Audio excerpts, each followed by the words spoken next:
to the party, excuse us for the tardy. Had to pick up Amari and cop some Bacardi. Bartenders pour some shots, going starting to get high. You ain't the fire, bitch, I think not. You can't stand in this spot. Oh, out to the DJ. This a song you finna play. Let me grab that mic. Oh, I'm feeling right. Ain't no worries, ain't no stress tonight. We a little drunk, so be polite. Staring at me, oh, what a light. I guess you got some stage fright. So DJ, turn these lights on low. Come and meet me on the dance floor. Play something nice and slow. So DJ, turn these lights on low. Come and meet me on the dance floor. Play something nice and slow. What's up, y'all? Welcome to the After Zarty podcast. And today we are here in Los Angeles in the sunny morning time. You know, good vibes, good energy, good sun. Well, it was raining earlier. That was random. But good vibes anyway. You know the vibes, sorts of stuff like that, right? But I brought my friend with me today. Let them know who you is. We're finna get ready to it. You ready? You ready? Yes, I'm ready. All right, so let them know who you is. What's up, y'all? My name is Jela, a.k.a. Jela, the baddest bitch, the baddest in the land, period. And I'm here. All right, y'all. So let's get into it. You know, I have a lot to discuss and things like that. Like always, the After Zarty, you know, I don't hold back and things like that. So you ready? You nervous? Excited? I'm excited. All right, cool. Well, I kind of already had like usually I don't relate to people I want to talk about, but like I already had like a weird morning today. Mm-hmm. So I think I don't know like how you feel. I feel like rain made me like sad. Do rain make you sad? Rain doesn't necessarily make me sad, but sometimes it will kind of like put me in my feelings. Yeah. So I can see how. So I feel like today rain was like different for me, right? And I ain't gonna lie, I be trying to like, okay, so I don't know about you, I lucky put myself in sad predicaments on purpose, so I could like kind of do the work. So I feel like that's my healing moment. That's my thing. To do the shadow work. That's what that's called. It's called shadow work, yeah. So shadow work, that's like when you like, what explain that for me? Okay, so basically shadow work is like, let's just say if you have a lot of things that you have gone through or experienced or whatever, it's kind of like when you take that time to self-reflect and work on like the ugly parts of yourself or the things that aren't as glamorous or the taboo pieces of you that you probably wouldn't like go outright and like talk to somebody else about, or that, you know, things like that. Okay, yeah. So that's what I do. So yesterday night it was raining, I had sat in the porch and I just sat out there in the cold, was just on the phone, like, yeah. I don't know, I just put myself in the picnics like that. But I honestly feel like that helps with shadow work. It helps me like really like putting myself in those like sad environments help me figure out what's wrong with me. Because I feel like sometimes, like, I don't know how you feel, but I feel like I be having like a lot of like inside internal like noise. Yeah. So like, how do you deal with like, do you be having noise and stuff? Yeah. So how you deal with it? I have a lot of I call it brain chatter. Mm-hmm. So I journal a lot, or whenever my brain just gets to talking or whatever and I can't regurgitate everything, or if it just gets to be too much, then I just start writing out like whatever it is that's on my mind or whatever. And I'm a firm believer that music is the soundtrack to life. Thanks. And so, you know, if I'm feeling a way, but I can't like, let's just say if I feel sad or like if I'm having like heavy emotions and I can't cry, then I'll listen to music that kind of like helps me work through those emotions. So I might go and listen to like some slow music or some music that's really gonna like put me in my feelings to help me like really confront whatever that feeling is that I can't like put the words out to. Yeah. So I'll do that, and then I listen to a lot of meditation music, a lot of spa music, nature sounds. I listen to a lot of megahertz, like different like sound frequencies and stuff like that. Is it like similar to the white noise, brown noise? Kinda. But they have different hertz for like different things. Okay. So like if you go on like Apple Music or, well, I use Apple Music.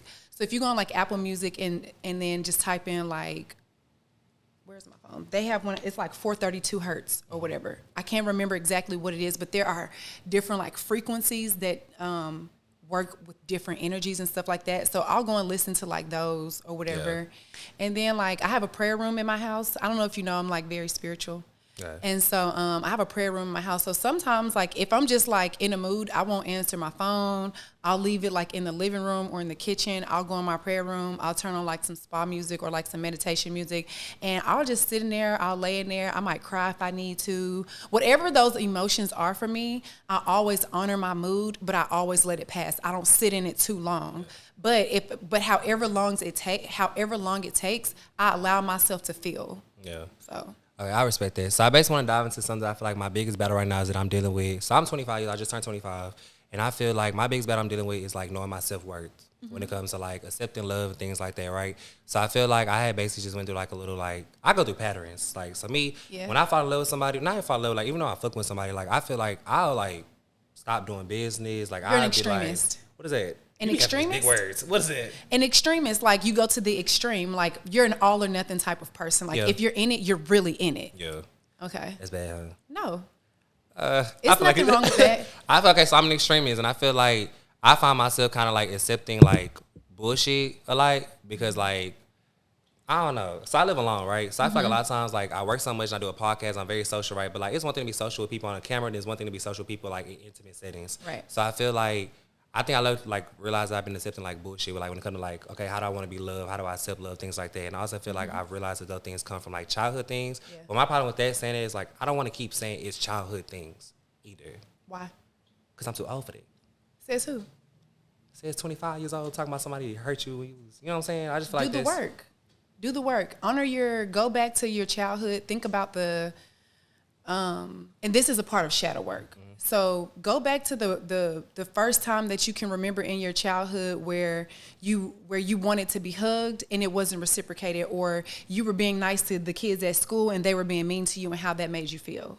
You know what I mean? Like go back to the first time you felt like that and work from there. Why did you feel like that? How did that occur? And then what happened from then moving forward to make you feel like you're okay with accepting the bare minimum from people because you're searching for the acceptance of others.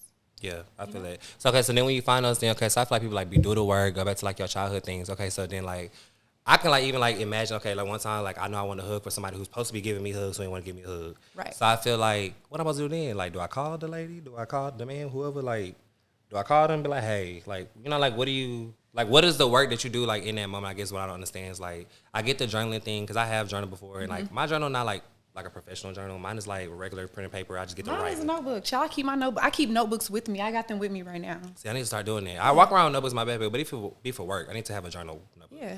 So I just like, I would call it like brain doodle. And basically like, I guess I just don't understand like, what am I personally looking for to like, well, you know, like what's the steps to doing the healing, I guess? So, once you initiate, find a problem. So the first thing I would say is you have to, the key thing here is, like you said, you don't know what you're looking for. So you have to get clear with that first before you can expect that from other people. True.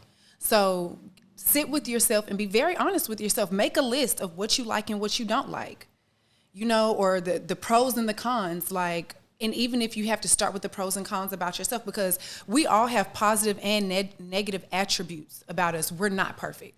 So sit with that stuff first, and then like be honest with yourself about what you need. You know what I mean? And I'm not even talking about from like a materialistic standpoint. We're strictly speaking like spiritual and emotional and mental. So what do you need from a partner spiritually? What do you need from a partner emotionally? What do you need from a partner mentally?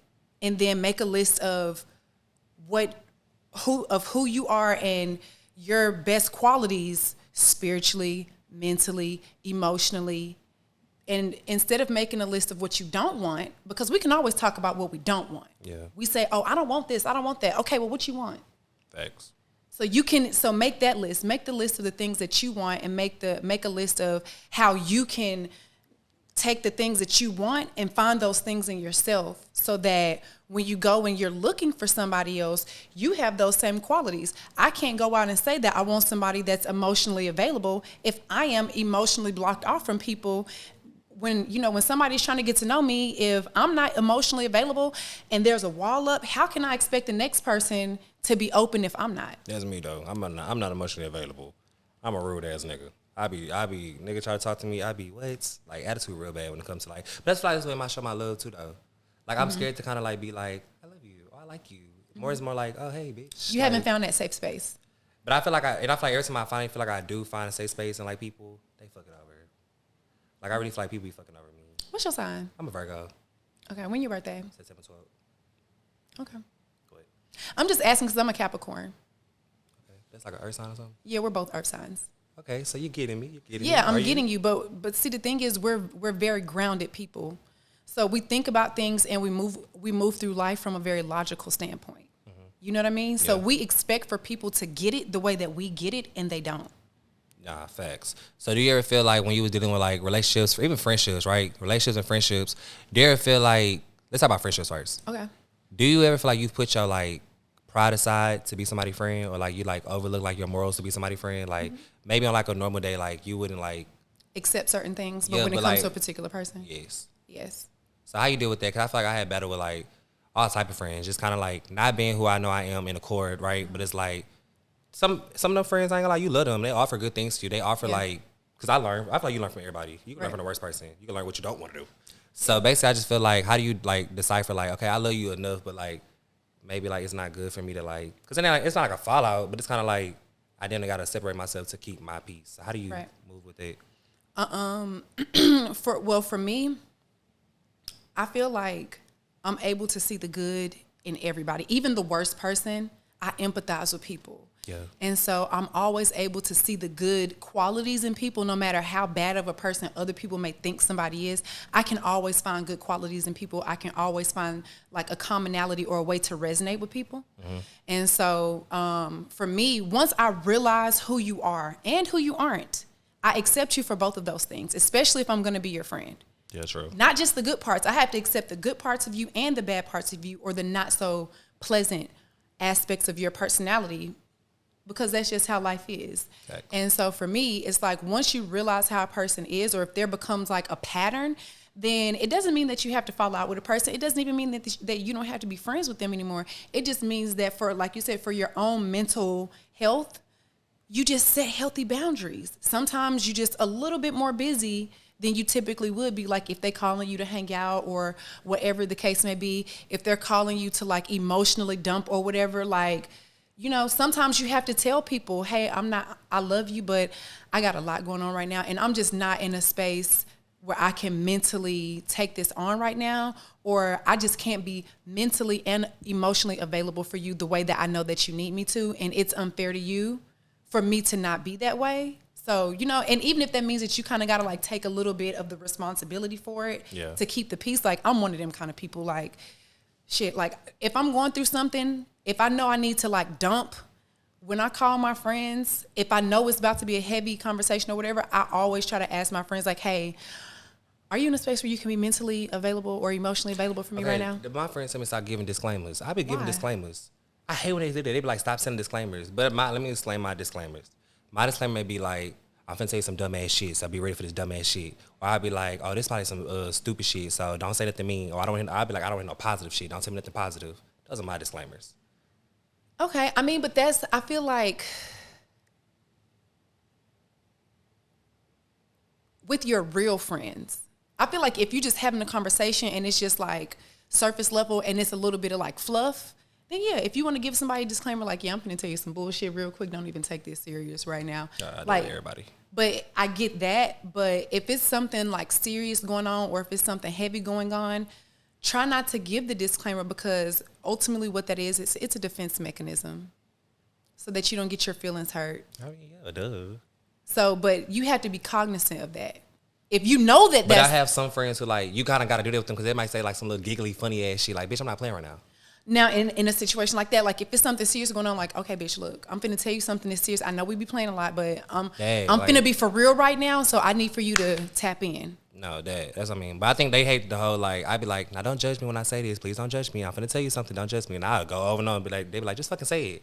But it'd be like, cause like, don't judge me. Like, I'm finna tell you something like I'm personally not ashamed. I mean, I'm personally ashamed of. So like, if I tell you, bitch, like, don't judge me. You know what I'm saying? Right. But I feel like with your real friends and the people that love you and care about you, you don't even have to tell them not to judge you, because they fuck with you regardless. They know, our friends know what type of bullshit we be on. Even if we don't say it, your friends know you. No, they do. I'm not going to say most of your friends know you better than your family, but sometimes your friends be knowing you better than your family do. Yeah, my friends don't be shocked by my bullshit. Exactly. So it's like you don't really have to tell your friends not to judge you. And, who the fuck are your friends to judge you anyway? Because we all fall short in some area of our life. We all got some bullshit that we didn't done that we ain't proud of. Nah, and we all got to get up in the morning and put our pants on one leg at a time. So who are you to judge me? Nah, facts. So how do you feel like, okay, so dealing with like you being an influencer and things like that, and just having like your brand, Do you ever like have to like work through those moments where have you ever had those moments where you feel like everyone says I'm doing good, but I don't feel like I'm doing good? Yes. How'd it go? All the time. Still? Yes. To this day. What's wrong with us? I feel like we're doing great. In the words of Kris Jenner, you're doing amazing, sweetie. Thank you. I think that it's easier when people are on the outside looking in because they see the final result. They don't see what you do along the way to get to where you're getting to, and they don't know the goal, the end goal that you have. They don't really know how far away from the goal you are, actually. Right. Yeah. They just see something that looks good. They see something that's glamorous, or they see some good shit, and they be proud of you, and they're cheering you on to whatever that capacity is. But I think for us, it's like when you're in it every single day, and you're doing this shit every single day, and all of the obstacles that you have to face, and all of the stuff that you have to like go up against, or just the bullshit that life is always throwing at you, you know, it does make you feel like, damn, like I'm doing good, but I don't feel like I'm doing enough. And I don't feel like that's necessarily a bad mindset to have, because you never want to get comfortable or complacent in life, because life is long if you do it right. You know what I'm saying? And I just feel like in the grand scheme of things, you can go very far in life and you can do a lot of things. You just got to do it a little bit at a time, and you got to have grace with yourself along the way, and allow people to give you your flowers. Even in the back of your mind, if you're thinking to yourself, well, shit, y'all thinking this is something, wait till you see what I do next. Like, still allow yourself to celebrate those wins, no matter how big or small they are. Yeah, and that's the thing I battle with. So another thing I want to ask you is this. Okay, so when you're dealing with like your business things like that, do you feel like you ever had like friends that were around you who like just wasn't as supportive as you expected them to be? Mm-hmm. So then how do you, but like, are they still your friend? Because I feel like I got some friends who like, they're my friend, but like, damn, you're not supportive. Like, it is a little hurtful. It's I've been taking it to the chin. Like, I already don't speak on it because like, I can't make you be supportive, but damn. I think that you have to really look at the way people are raised and what they have going on. You know what I mean? Now explain it for me. Okay, so you got to look at the way people were raised. Were they raised on love, or were they raised on survival? That's number one. That's good. Are they a person, or are these people that are emotionally and mentally sound? And can they be emotionally and mentally available for you? That's where support comes from. True. It comes from the heart, right? Yeah. And then so also you gotta, that's one part. And then you gotta look at, what do they have going on? Are they following their dreams?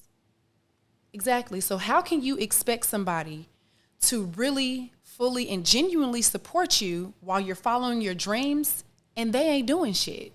It's hard for a person to really love you and support you and care about you and cheer you on from, you know, the highest and best place of their being when they're not even living to their full potential. Thanks. Sometimes it stirs up an emotion in them of inadequacy. It shows people where they lack.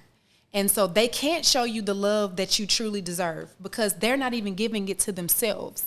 Thanks. And so for me, when I look at life through that lens, grace is a big thing for me. I'm really big on like giving people grace and having grace.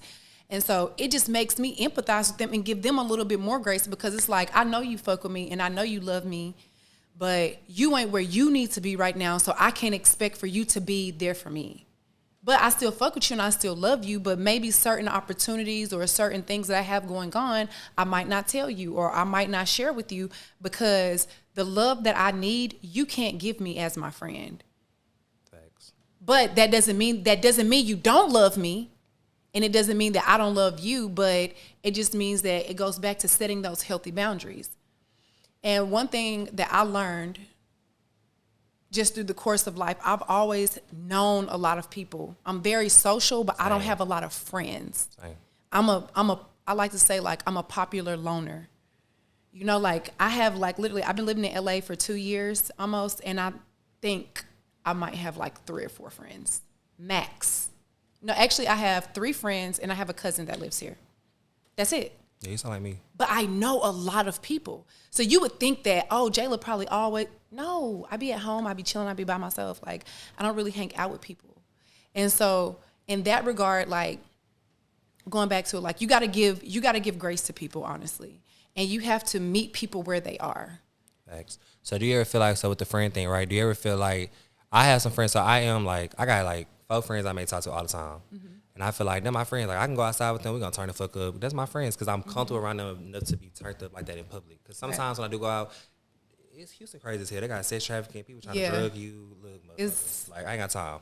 So I feel like, do you have some friends who you feel like we're kind of like jealous of, like, oh, I don't have that bond with you. Like I thought we was that cool, but like you don't fuck with me like you say you fuck with me type shit.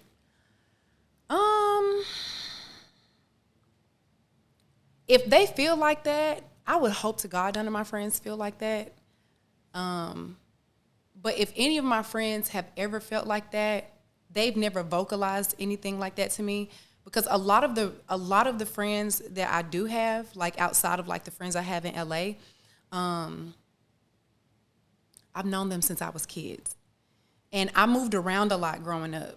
So like, for instance, I'm from Atlanta. I moved to Houston like right before I turned 17. So I finished high school there. I went to college in Texas. Yeah. I've lived in New York. I moved back to Atlanta. I live here. So I have friends a little bit of everywhere.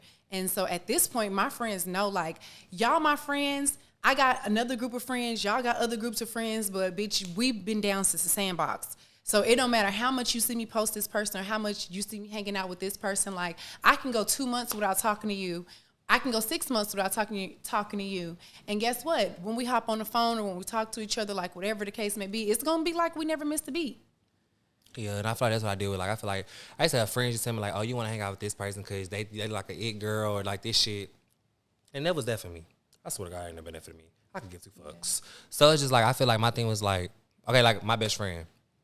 When I met her, like I was the one that was always in the house. I was outside. So at that moment, she was more social. She was more outside. So people assume because like I would go outside with only her, that I was trying to be around like social people. But it's kind of like I'm not trying to be around social people. I'm just damn near just trying to be around people that I feel like make me comfortable type shit. Yeah. So like, how you deal with like people that just feel like, oh, you picking and choosing like type shit like that? I think that for me, I don't really go through like the petty arguments and like shit like that. Those types of things aren't really ever brought to my forefront. I did have one cousin though. I have a gay cousin, and I love him to death. But he's very territorial of me. Like, he's very territorial, and I mean, like, and we grew up like connected at the hip. Like, I love him to death. And I remember one time he did say something like that to me, and it did hurt my feelings. He was like, "Oh, you know, you don't really be fucking with me when you come to Atlanta because, you know, I just, you know, I don't live the same life that you live, and I'm not on TV like you, and you want to hang out with your poppin' friends." And I looked at him like he was crazy. I said, "Nigga, you are my cousin. Like, any of these people could fall off the face of the earth tomorrow, and me and you still gonna be blood. Like, what are you talking about? Like, and you work a lot. Like, my cousin, he's a flight attendant. Oh, you're always gone. I wish I was gone on the road like you. Not like I be outside, I be gone. But you know, that's a very demanding job. So I'm just like, you're tripping. And like now, because I know that he's expressed that to me and he's vocalized that, and because we are so close, I make it my business to include him in things or to check on him or different things like that, because sometimes people, it's just a cry for attention and they don't really know how to like verbalize it. Like, oh, I love you and I miss you and I wish that we could hang out more would be a great thing to say. Yeah. But ego won't allow us to say that all the time. So in turn, it turns in like, oh, well, you ain't fucking with me like that. Yeah, and I hate when people be like, oh, I assumed you was just busy. Don't assume. Yeah. Like, I think that's like shady when you be like, I assumed you were busy. Like, bitch, why? Like, I mean, I don't know. Let's just give me shade. Like, yeah. Still reach out. Like, I'd be like, why you didn't reach out to me? They be like, well, I just assumed you're busy. Like, I had one girl today tell me like, oh, I was just waiting for your time to bring you back to me. No, bitch, if you really miss me, just reach out to me. Like, right. I am busy, but if you hit me up, I'm gonna text you back. I'm gonna be there for you type shit. So I feel like, how you do with people that just feel like, oh, you too busy? Like, I hate the too busy thing. You don't feel like that shady? Like, to just assume like, oh, I'm not fucking with you because you too busy. Honestly, I wouldn't give a fuck. Because, bitch, I am busy, and I got a lot of shit going on. And if you love me, and if you care about me, and if this energy is really reciprocal, pick up the fucking phone or shoot me a text message. Let me know, hey, I miss you. I was thinking about you. Stop doing this low vibrational shit and, what is it, projecting. Stop that shit, please. We're too over that and we're too grown. And a lot of us are like entrepreneurs at this point in our lives and trying to follow our dreams and break generational curses at the same fucking time. So, bitch, please relax. Nah, facts. Yeah. Friend, relax. Friend, relax. So I feel like all right, so speaking on generational curses and things like that, right? So I feel like, do you know like what generational curses that you're working to break and things like that? Like, have you pinpointed them? Yeah. Have you been doing well with them, or you still battling? Okay, so I feel like my generational curses, right? Is it weird? I feel like I don't really know mine, just because I wasn't really like close to my whole family. So I feel like I was household wise, I already know what my generational curse would be. Yeah. We do have addiction though. Okay. But like, I feel like generational curse, like addiction, like it's like 2 people addicted to drugs. That's not enough. It's enough. It is enough. That's enough. That's enough. I just feel like you gotta be like generational curse, be like, oh, everybody this motherfucker. You know what I'm saying? Like That too, yeah. So I just feel like I know like addiction. And then I would say like we do got people that's like mental hospital, things like that. That's my biggest fear. But I feel like that one thing that's on both sides of mental. Yeah. The addiction's on one side. Yeah. So I don't know how that works. Is generational curse for both parents or? Yeah. You can get generational curses from both sides of your family. So do you feel like with the generational curses, like, do you feel like it's your sole responsibility to be the person that breaks those generational curses, or do you feel like, because I'm the youngest, right? Technically I'm the youngest right now doing shit, and I feel like sometimes why is my responsibility to do so much? Or like be the person that like make it, or be the person that has to do all this, or like be the person that's like I don't want to do too much, but I feel like there's older people that call me, but like, or there's older people that text me like, check on this person that's older than you. Yeah. It'd be like, fuck, like nobody checking on me. Like you don't feel like you have to, like I feel like I'm the strong person. I am too. I'm the rock. Yeah, I'm tired of being a rock. And I feel like God gives his toughest battles to his strongest soldiers. And if you weren't built for it, or if God didn't think that you could handle the assignment, he wouldn't have given it to you. You have to, once again, you have to give yourself grace. And you have to know that God puts you in a position to break down barriers and break down doors so that the people around you, mainly the people in your family, can see another way. And it's all about taking the road less traveled, because it's easy to do the same stuff that everybody else in our family is doing. It's easy to go get a 9-to-5. It's easy to go,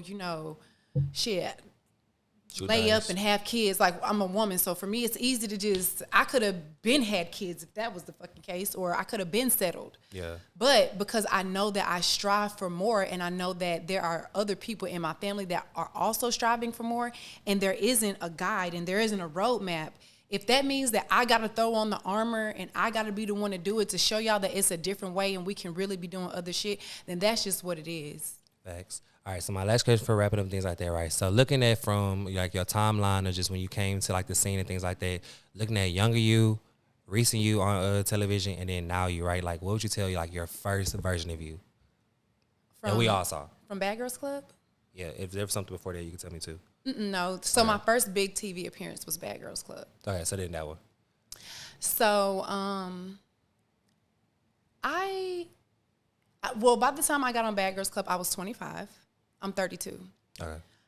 So when I did Bad Girls Club, I was 25. But even before I did Bad Girls Club, I had already started like my healing journey, and I started doing my self work. I started when I was like 18, like the summer before I went off to college. And so, I think if I could go back and just talk to 25-year-old Jela, I would just tell her to just keep going and don't stop. Don't let the bad day define you and keep you stuck, because I've done that before. Thanks. And I would just honestly just remind myself to keep going, because it only gets better, but it will only get better if you keep going and you keep doing the work. Like, you just can't stop. Thanks. So. All right, so then what would you tell yourself, like the second appearance that we all saw, the recent one, right? What would you tell yourself now, like looking back there? 'Cause I feel like, tell you what happened. I ain't never been on a reality show, right? I've been in this motherfucker house 4 days. These motherfuckers. And I ain't gonna lie, for 4 days been stuck in this motherfucker, I had some roller coasters. Like, I was able to express that shit. Like, I did like a lot of like different shit, expressing that shit. But like, I feel like I also, like, being transparent, like, I feel like I came here not mentally prepared to come here. So I feel like I was working, doing everything, but like mentally, like even like they was pretty fucking obvious now. Like, I didn't want to go out at nighttime. Like, I was really trying to do shit. I would stay in my like room and be in there asleep. So I feel like I kind of can get like, at first I did think like, okay, like maybe like it don't be that bad on TV. But I can imagine like being in a house for a month. Like I was only here for 4 days, and I was gonna go cuckoo for Cocoa Puffs. So like, what would you tell yourself now, looking back to like, because you learned, you did it one time, then like, you kept going with your life doing the healing process. So like, are you pleased with what you saw, or do you feel like, okay, cool, like maybe I can work on this a little bit more. Okay, I want to tweak this a little bit more. Were you still able to like see things you want to adjust about yourself? Yes. You mean from like Baddie South? Yeah. Whew. Okay, and this is just me being all the way honest. I haven't vocalized this, not even to my friends, but I saw the first episode of the audition from the Baddies West auditions, and I was embarrassed at the way that I acted because I had been drinking and stuff or whatever, and that is not an excuse. It is not an excuse to be rude to people. It is not an excuse to just not be the loving, caring person that I always am. And a lot of my fans and people were really disappointed with the way that they saw me behaving on the Baddies West auditions. They were like, Jela, you were so rude to people, and you are not even that kind of person. What are you thinking of? Like, what has gotten into you? And so for me, like, just full transparency, because I can only take responsibility for my behavior, nobody else. And so for me, I just feel like if I could rewind the hands of time, I would go back and I would be a little bit more patient, and I would be a lot nicer. And it wasn't even that I was just like nasty and rude, but I just kept saying next to people. I was like, next. Yeah. And it was mainly because, number one, the producers was telling us to next like 20 people, like, okay, just tell the next couple, just tell the next group next or whatever. But y'all don't see that. You know what I mean? Or taking a step back and putting myself in their shoes, like, okay, this is an opportunity that they really want. We know everybody is not going to get picked. So I would have maybe had a little bit more compassion with a lot of the contestants that came up there, because they did fly out, they did spend their money, and they did wait for a long time to have a conversation with us, even if it wasn't like a long time or whatever, because I've always been a model. I've been modeling since I was 12 years old, and I stopped around the age of like 29. And around the time that I stopped modeling, I was living in New York, and I was auditioning, or I was going to casting calls for New York Fashion Week. And so I was getting a lot of rejection. And it didn't do anything, but I mean, it did hurt my feelings, but it also gave me tough skin. And rejection is just a piece of life. You know, not everybody is going to like you. Not everybody is going to, share the same vision that you have. And just because you come out for an opportunity and you think that you're the best person for the job doesn't mean that what you are interviewing for or casting for or auditioning for is going to be something that they think that you're the best fit for. And so I went into it with that mindset, like, okay, well, they'll be all right. Like, even if we tell you no, even if we say next, like, you will be all right. And, like, everybody doesn't take rejection well. And I feel like I could have handled my behavior in that situation just a little bit better. I could have been a little bit nicer or a little bit more patient with people. And so moving forward, like, I would never do that again. I would never be that short with people or that rude to people ever again in life, because I'm not that kind of person. And to see so many people saying that, like, if a lot of people are saying it, it ain't a fucking lie. And that's just a part of me taking accountability for my own behavior. And I was dead ass wrong. Yeah, so I feel like when I met you, right? So I met you one time in Houston, the premiere that y'all did at Words. I feel like when I met you, your like energy was very like soft. And I feel like I ain't gonna lie, like I'm actually like happy I get to like talk to you again and let you know like, yeah, like your energy is like very soft, and I want to like give you your flowers for that. Like I feel like out of everybody I had talked to, like when I talked to you tonight, I even talked about no interview ass shit. I was like, are you okay? And like, at the moment, I ain't gonna lie, like, what you said, I don't feel like you was okay at the moment. I think you was, like, dealing with something, like, on the phone or some shit. But it was kind of like, you still had, like, a little soft energy about yourself. And I feel like that's really good. The fact that I feel like you're aware that like, that's not you. You're to be like, you know what, I made a mistake. Cool, I love that. Because, like, generally from what I know, when I met you, it was like, cool, you've been soft. Even for what I visually see, it's like, hey, you've been, like, and not soft, like, weak. I mean, like, soft, like, good energy. Pleasant, yeah, pleasant. So I feel like being able to observe it and see that it's just like I'm going to say what you told me. Give yourself grace. Because I genuinely know that you're not that type of person, and cool. And sometimes I get that type of person. I get drunk as fuck. It's fuck these hoes. You know what I'm saying? So it's kind of like, it is what it is. I feel like this is like, that's okay. Yeah, we all fall short somewhere in life. Nobody can be perfect or whatever all the time. So it's just all about, like you said, just grace. I feel it. Well, I want to thank you for coming to the After Zarty podcast. I hope you enjoyed your experience with me. I did. I really enjoyed this. All right, bitch. So I'm gonna ask you for your Instagram name. Let them know who the fuck you is. They can follow you and things like that on the socials. What's your Instagram? So my personal Instagram is the Jela. That's the with 2 E's. And then my business page is Normal Culture. Make sure y'all tap in with me. I do have women's attire, and I'm also working on a men's line. I know that y'all know that I'm known for making swimwear, but I definitely got the tall girls on lock. I got the pants for us and all the, stuff that we need for our long ass legs. Like I said, I got men's wear coming as well. So I have a lot of things in the works for Normal Culture. So make sure you guys tap in with Normal Culture, and then make sure you guys tap in with me on my personal page too at the Jela. All right, y'all. Well, good night. Thank y'all for coming.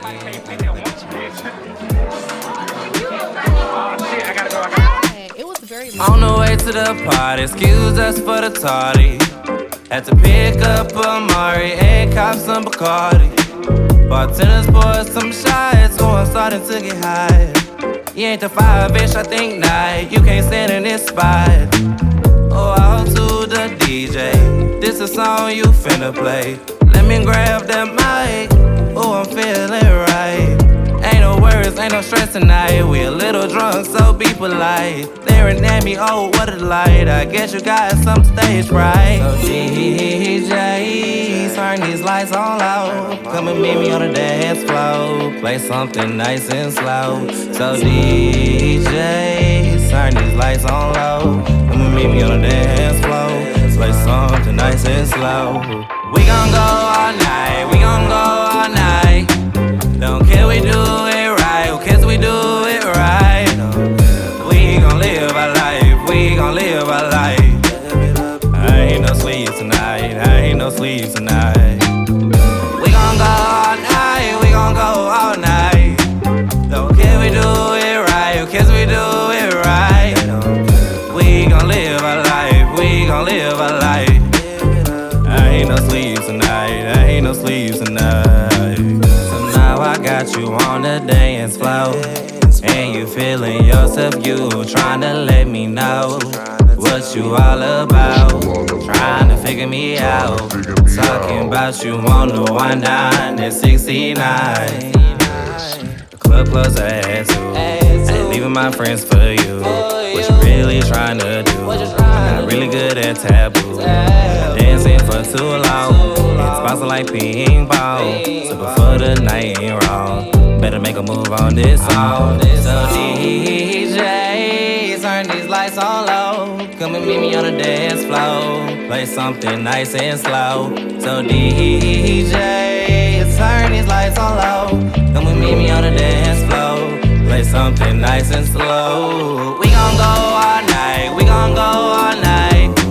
Don't care, we do it right. Who cares, we do it right. We gon' live our life, we gon' live our life. I ain't no sleep tonight, I ain't no sleep tonight. We gon' go all night, we gon' go all night. Don't care, we do it right. Who cares, we do it right.